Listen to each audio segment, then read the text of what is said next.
Crowds mobbed them after every show.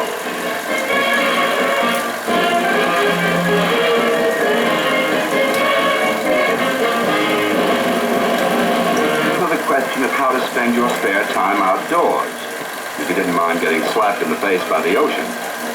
Even if you did, there were compensations. Thoughtful beaches provided jazz music by bathing beauty. And there was always Atlantic City, where the policeman led the bathing beauty parade. After the cops, the girls looked good. We were just getting used to the new one-piece suits.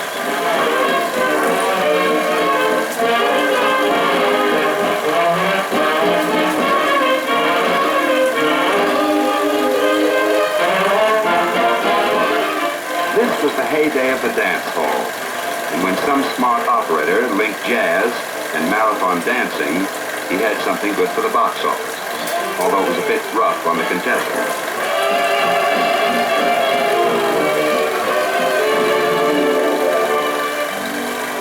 All this didn't prevent the girls from going in for classical dancing, in which they struck highly interesting poses. Ruth and Dennis was the leader in that field.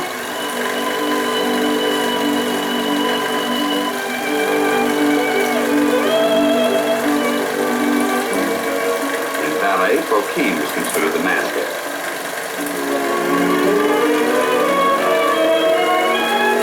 Anna Pavlova and Fyodor Chelyabin, who had taken a powder out of Russia about the time the Bolsheviki took over, only fed birds for fun.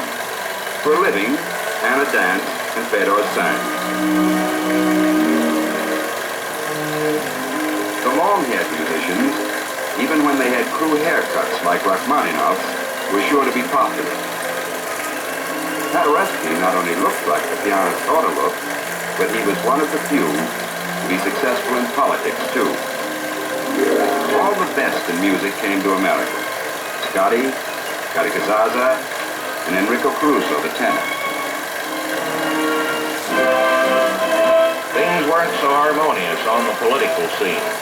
President Wilson had brought back to Washington a peace treaty with a plan for a League of Nations, both of which met opposition at home. Wilson campaigned stubbornly for his ideas, but he became ill, and the opposition, which was centered in the powerful Senate Foreign Relations Committee, managed to defeat him. Senator Henry Cabot Lodge, Sr. Another great political event had taken place. Women had won the right to vote, and they became a political force before which the stoutest politician quailed. They had tried to invade the barber shop, but the customers thought they played too rough.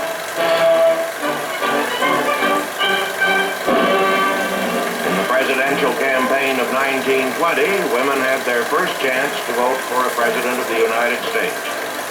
The Republican candidate was a very handsome man, and he was careful to say nothing that might offend anyone. Entertainers like Al Jolson helped liven the campaign, and Harding always posed like a regular fellow. He had the august backing of Charles Evans Hughes, and the beauteous stage star of former times, Lillian Russell, bumped for Harding in an appeal to the newly enfranchised women voters.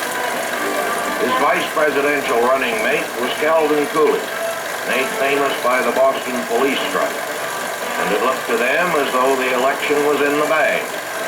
They were right. The Republicans moved in on Washington with great hopes.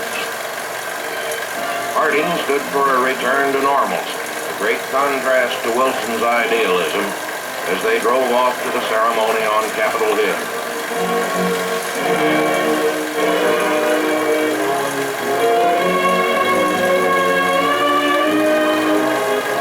The voters now had an administration that was willing to take things as they came. Andrew Mellon became the Secretary of the Treasury, and under his regime, the government debt was rapidly reduced, taxes were cut, and the foundation for a new period of prosperity was laid. In that atmosphere, a great and nationwide upswing in productive work and in industrial techniques began.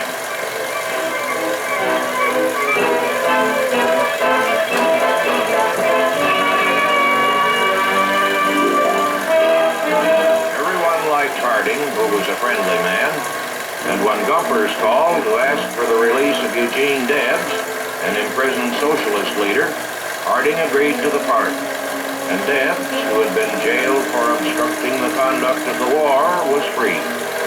After all, the war was over, and the problem was to get back to normal living. National defense cost a lot of money, and armaments were thought by some people to be one of the causes of war. So Harding called for a conference for the limitation of naval armaments. In that era of good feeling, there seemed little likelihood that there would ever be another war, and the diplomats converged on Washington in high spirits.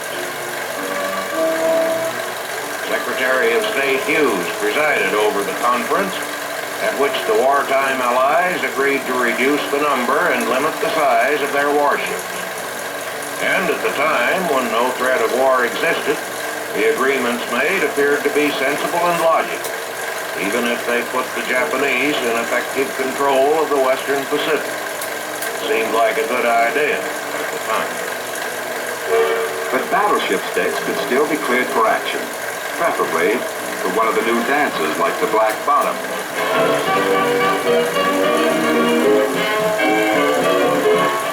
These were pretty fancy goings-on, but after all, people were letting their hair down. The women were fascinated by Peggy Hopkins Joyce, who had a habit of getting married and divorced and married again and again.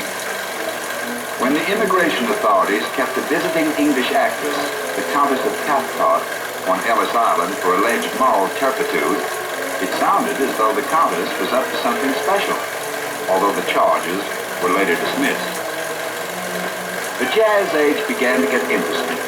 The girls stopped wearing corsets and began to dance in a friendly way.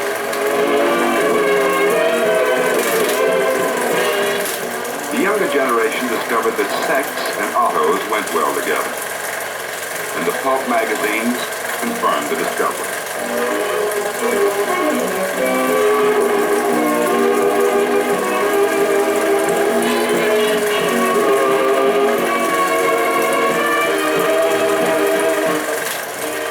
Hollywood knew all about that angle, why someone cooked up an audience reaction meter to test the voltage given off by Rudolph Valentino clinching with Vilma Banky.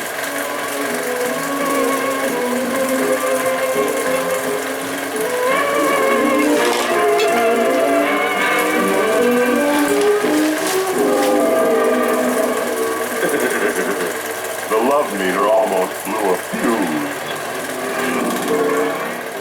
Things got so hot in the movies that the reputable producers signed up Will Hayes at $100 grand a year to clean up the picture business and yet keep the busybodies off the industry's neck.